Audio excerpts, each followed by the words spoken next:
Hello everyone, welcome back to Cooking with Donna.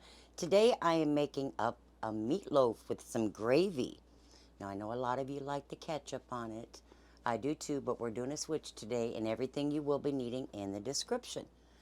Um, and if you like the channel, if you're new to the channel, if you like the videos, please help support my channel by liking and subscribing and sharing. That would be truly appreciated, okay? So let's go ahead and jump in here. Here in my bowl, I have some uh, Ritz crackers. And there's probably like maybe 25 crackers there. It's a cup of crackers. And to that, I'm going to be adding in my wet ingredients here. We'll add our milk, our Worcestershire sauce, our seasonings, our ketchup, just a little bit, not a whole lot. This meatloaf is such a comforting food, and I hope you guys give it a try. Okay, let's see what else I have here. And my 2 beaten eggs, and I got my oven preheating to 350 Fahrenheit. And we'll just mix.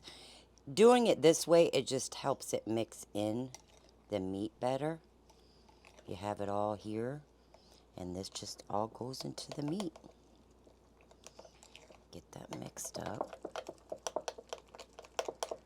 Now we'll go ahead and add it to our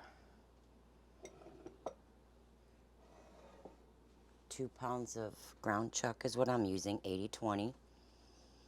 And I did this a while ago, just with a little bit of oil in a pan, maybe a tablespoon, some small diced onions, and I did mine, seared them maybe, or simmered them, maybe 8 to 10 minutes, just till they start to get a light brown. And I did mince those really well.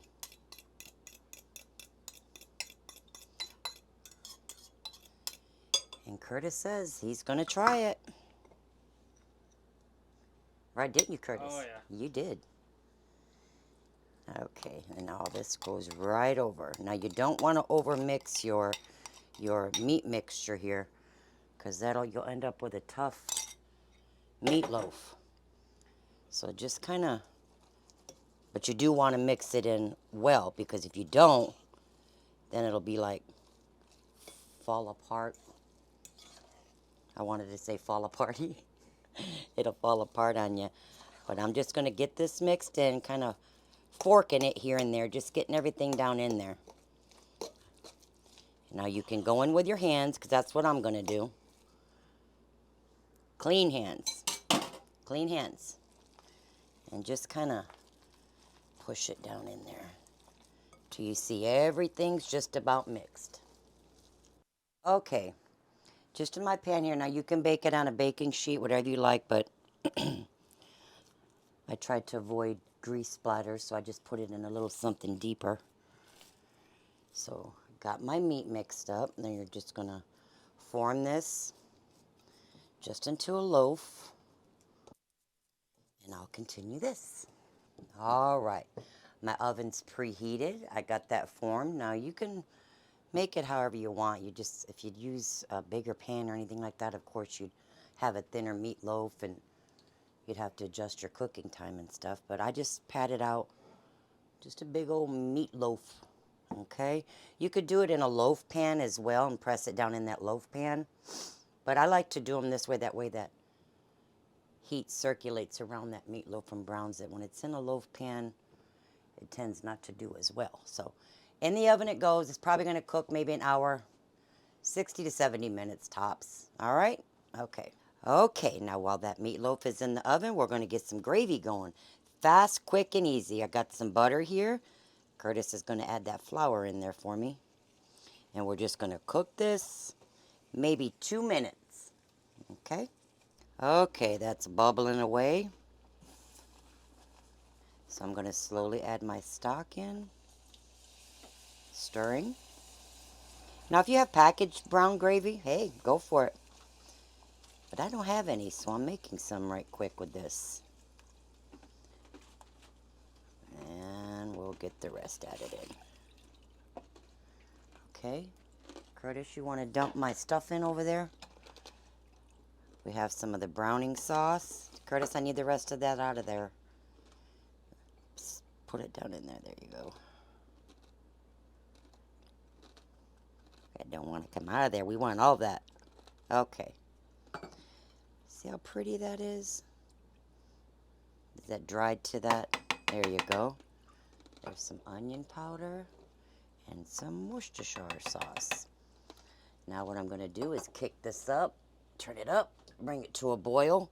Once you see that boiling, I want you to go ahead and turn it down and let it simmer with a low boil or low simmer, and let it simmer maybe 5 minutes, okay? Okay. I just have it simmering. See there, that light bubble? Now you can see there. Now depending how you packed your spoon with that flour. Now if your gravy is too thick, add a little bit more water to it. But that's the consistency we like right there. And you got some homemade brown gravy for that meatloaf. So we're going to finish that meatloaf out. All right. Alrighty, my friends, there's the meatloaf. We're going to let it rest for at least, I like to let mine rest 20 minutes to half hour before we cut into it, and drain your fat that comes off of it, unless you have one of those racks where it drains for you. But we're going to let this rest, and mine baked actually for an hour and 20 minutes. Long as your internal temperature in the middle is 160 Fahrenheit, it's good to go. So ovens vary.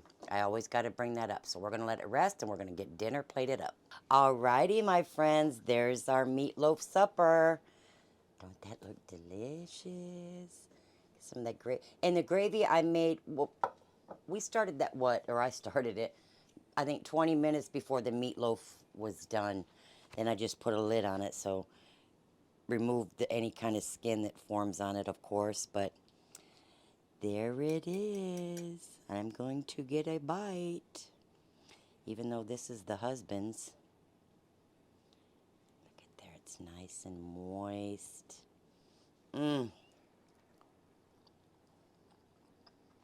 Perfect. It's perfect. Oh, that's so good. I don't think he'll mind if I get some peas and carrots. And I made up some dinner rolls to go with that. So good, you guys. I hope you guys enjoy this. It really is good, and it's definitely comfort food. I think that's about it. If I ever forget anything, it'll be in the description. Until next week, I love y'all. We will see you guys next week, and you stay blessed and have you a nice meatloaf dinner. Bye-bye.